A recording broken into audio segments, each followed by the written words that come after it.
Yun, good morning. Another day, another ride. Today is Monday. Tuesday na nga pala, no? Short ride lang ngayon, short ride. Pupuntahan natin yung Halahala, Rizal. Kailangan pala muna natin magpagas dahil 3 bar na lang ang ating gas. Pero doon na siguro sa may Angono.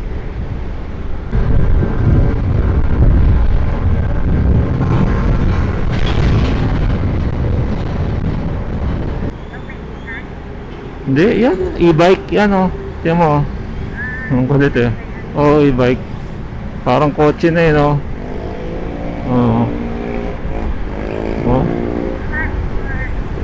And e-car pala, e-car kasi 4 wheels parang kotse na. Yun, malapit na tayong pumasok sa C6 Road. Kagandahan dito, gawa na pala yung kalsada kasi huling daan namin dito pa to, under construction pa, pero ngayon halos patapos na. Ginagawa yata nila sa gilid ng parang catwalk. Ayan, pedestrian pala, may mga symbol para sa mga nagbabike. C6 Road. 2 bars na lang pala tayo. Kailangan natin magpagas. May mga patay na ilaw pa rin dito Dapat kompleto to Delikado rin kasi dito. Ayan, yung kabila ay yung bike lane. Yan, para sa mga naglalakad at nagbabike. Sinabay na nila doon sa kabilang road na nakita natin kanina. Yung hindi pa hindi pa ganito yung road, may mga namamato dito, nagtitrip. Okay, mga matambay dyan. Pero hindi ko lang alam ngayon kasi ngayon maliwanag na, dati kasi madilim dito saka makipot yung road. Yun, ito nga pala yung lugar na maraming bilihan ng mga motorcycle accessories dito sa lugar na yun, pero ngayon sarado pa. Yan, dyan sa Kahilera na yan. Yan, mga sarado pa. Hindi ko alam kung anong oras bukas na mga yan. Mura dyan mga tinda, mga motorcycle accessories, helmet, top box, saka kung ano-ano. Yung pula, full tank. Ito ang budget natin ngayong araw, 1,000 hanggang makabalik. 197, 2.8 liters. Yo! Nandito na tayo sa Binangonan, Rizal. Doon na lang tayo mag-almusal sa Tanay. Maghahanap tayo ng doon, magandang kakainan. Tingnan natin kung may makikita tayo doon, yung magandang yung meron kainan na may magandang view. Yo, what's up? Ayan, maliwanag na. Kasalukuyang papunta na tayo sa paakit na tayo ng Marilake. Ito yung daan papuntang Marilake. Na to, magsisimula na tong umahon itong road na to. Sarap, walang masyadong sasakyan. Ayun na yung bundok Yun, what's up? Nandito na tayo sa Marilake. Ito na yung highway. Yes, ito na yun. Dadaanan na natin yung mga dito, yung mga kainan. Tingnan natin yung may magandang view. Ito yan, may mga kainan na rin dito. Pero targetin natin yung medyo mataas-taas na lugar para maganda yung view. Maganda-ganda naman view dito. Nagustuhan namin ang ambience dito kasi maaliwalas. Ito nga pala yung in-order namin. Masarap naman ang pagkakaluto nila. Masarap talaga pumunta dito kapag ka breakfast kasi mararamdaman mo talaga yung lamig ng hangin. Yun, katatapos lang namin mag-almusal. Ngayon naman ay pupunta kami ng windmill farm. Looban pala itong dadaan natin papuntang windmill. Pag bumaba uli kasi tayo malayo eh. Pero ito yung tinuturo ni Google Map na parang shortcut sa papuntang windmill. Sana nga lang maganda yung daan. Baka mamaya may madaanan tayo dito off-road. Yun lang ang problema. Ang ganda na daan dito ah. Sana puro ganito. Looban. Mapuno. Walang sasakyan. Nature na nature.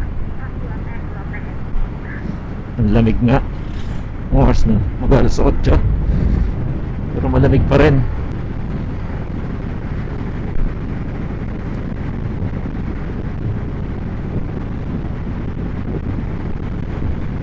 Para yung daan dito parang sa Silang Cavite. Papuntang Tagaytay. Kita mo na yung windmill. Tanaw lang natin kanina doon sa may ano yun, no? Sa Cafe Caterina.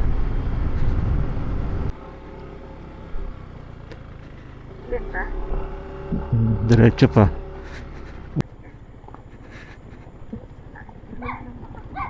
Yun. Ayan ang windmill.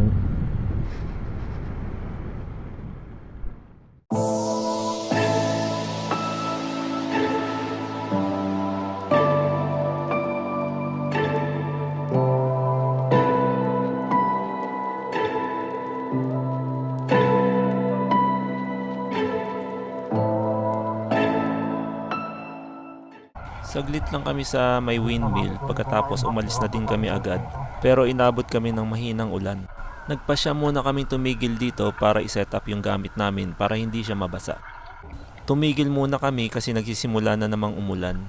Ito kasi yung ulan na hindi bubuhos ng malakas na tuloy-tuloy. Sa pagtigil ng ulan, nagpatuloy na uli kami sa aming biyahe.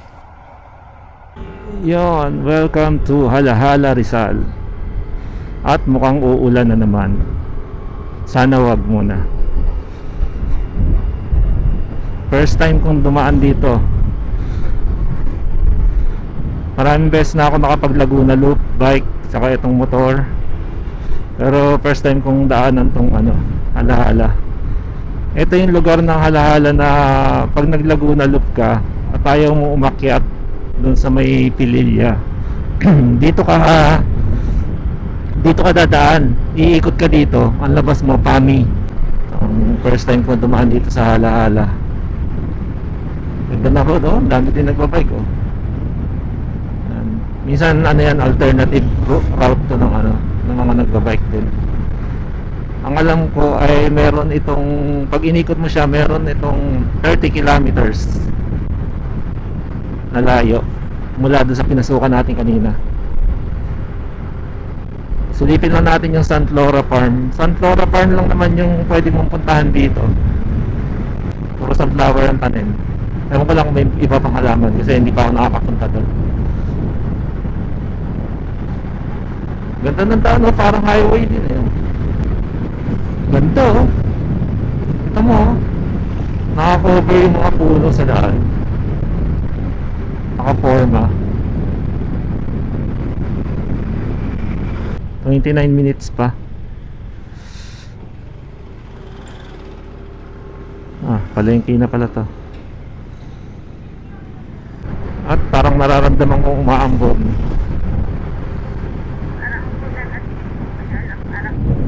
Oo. Ayun, ang ganda, oh. Laguna Lake.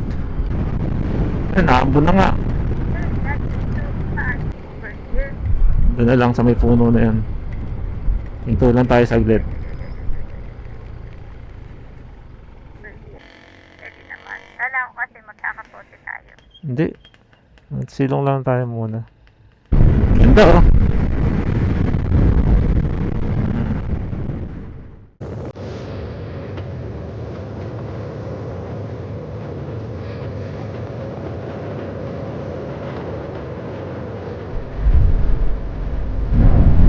Sira to sa kabilang kalsada.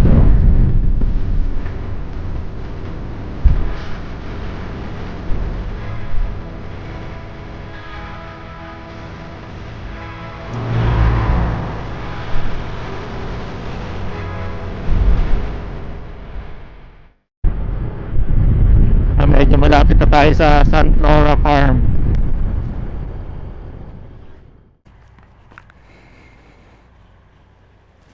Ayan lang yung makikita ang sunflower dito.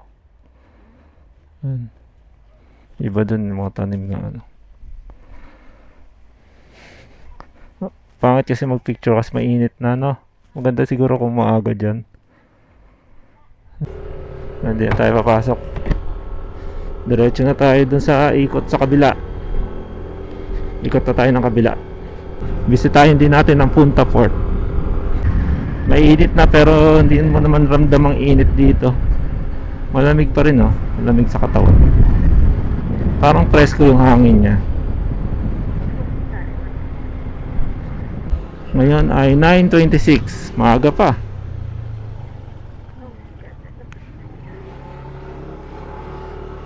Kaliwa tayo. Liit ng kalsada dito.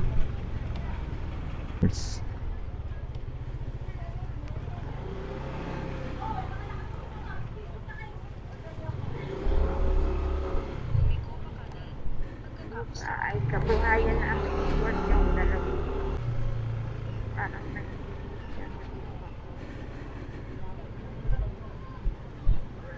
Alright. Yeah, di ba? Ang ganda. Oo. Ganda. Maganda tong view na to, no? To. Kasi wala siyang kahit anong obstruction. Yan. Ang ganda ng view dito. Yan, no? Mas maganda tumambay dito sa hapon. Yan, no? May dala ka lang merienda, upo ka lang dito.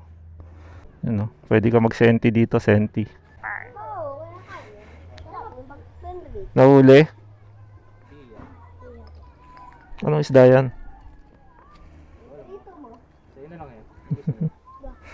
may nahuling isda.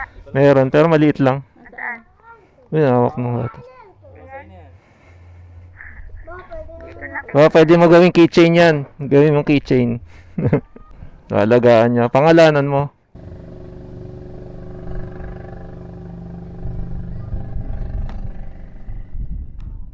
Alright guys, back on the road.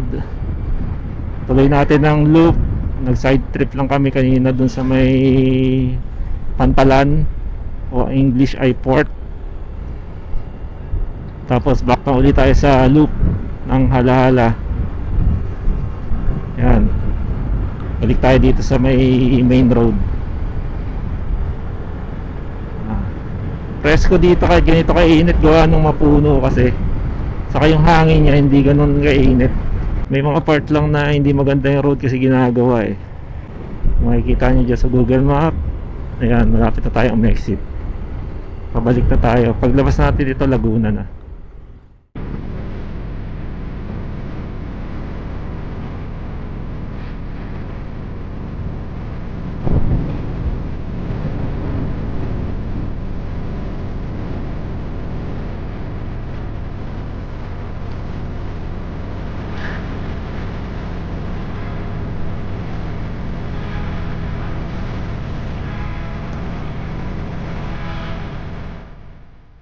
Yan guys, ang end ng ating Halahala loop.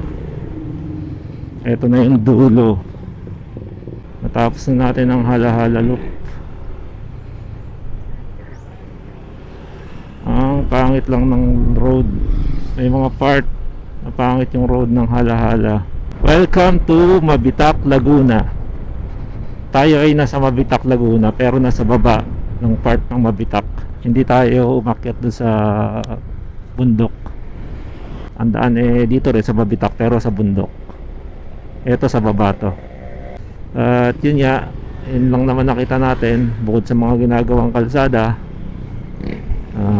wala ka naman masyadong pwede rin puntahan dito.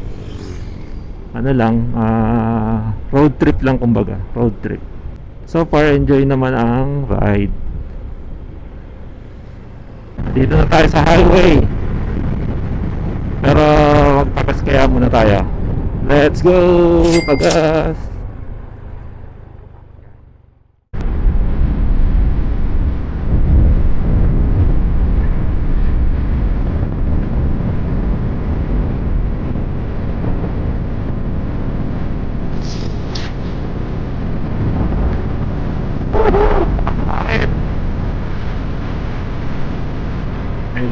Sige, wag may motor.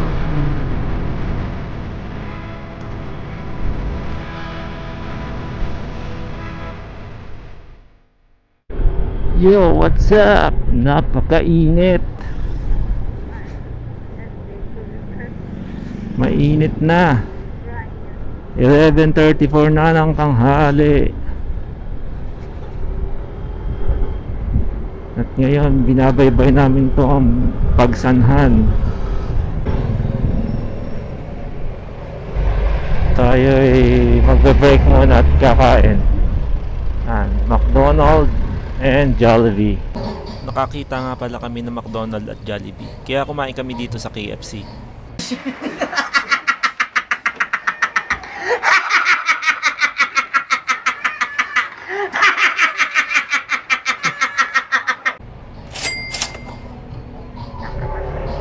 Balik na ulit tayo sa highway. At tatapos lang namin mag lunch, light meal lang para hindi kami antukin. Mahirap pag nag heavy meal, antukin ka kasi pag nag heavy meal, lalo na ganito kainit. Insert music.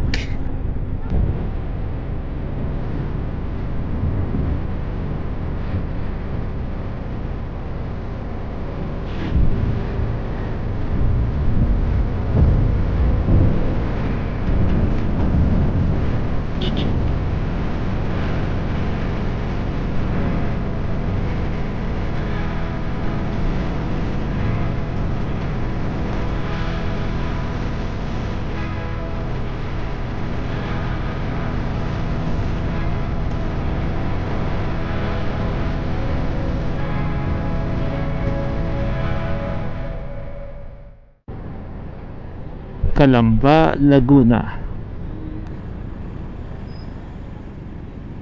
Yan, nandito na tayo sa Santa Rosa, Laguna.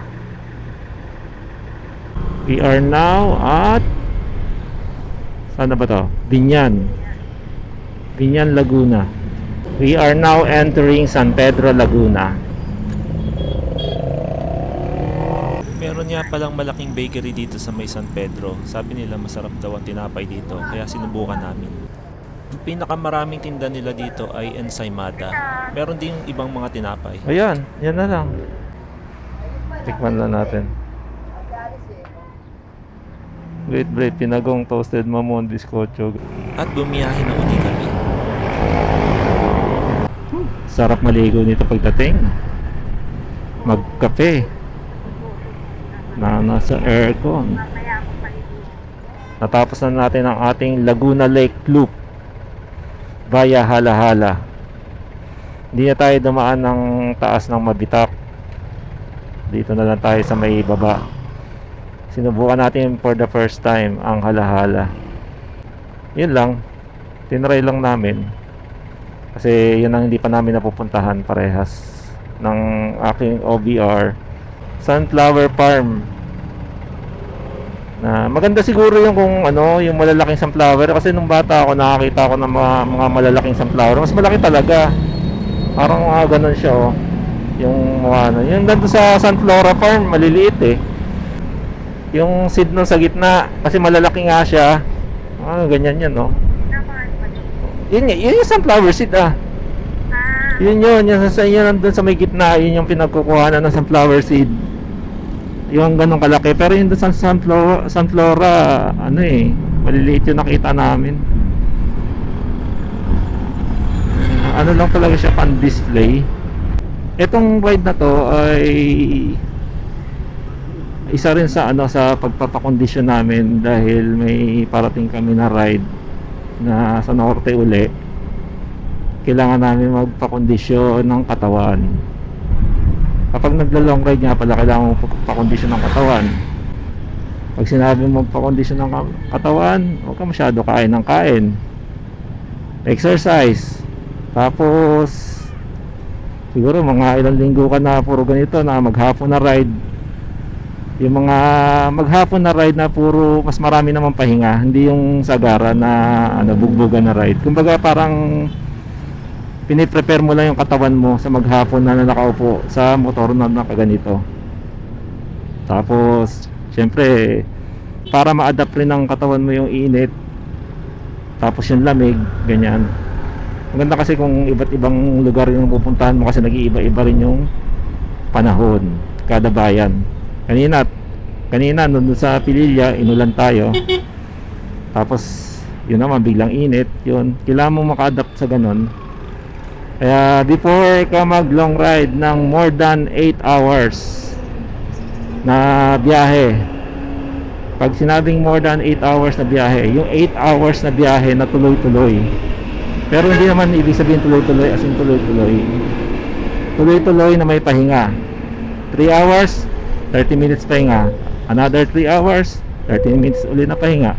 Parang ganon. Ang tuloy-tuloy mo lang ay yung 3 hours. Yung tinatawag na interval. Meron kang 30 minutes na quick break. Kada 3 hours na interval. So ngayon, itong ginawa namin, hindi sagaran. Parang maghapon lang na ride. Parang sinasanay lang namin yung katawan namin sa ganitong sa ganitong sitwasyon. Matagal-tagal kami hindi nakabiyahe ng more than 8 hours. Yung huli namin ginawa sa Sagada, sa isang araw ay gumawa kami ng 15 hours na biyahe.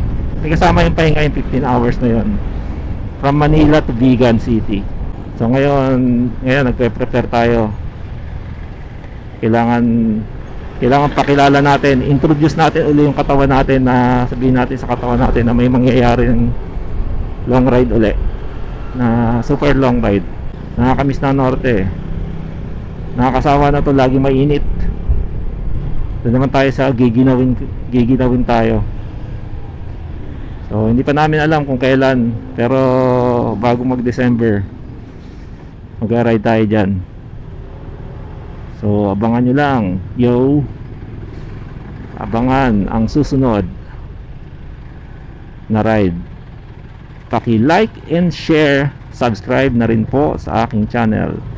Maraming salamat sa panonood. Hanggang dito na lang po ang aking vlog.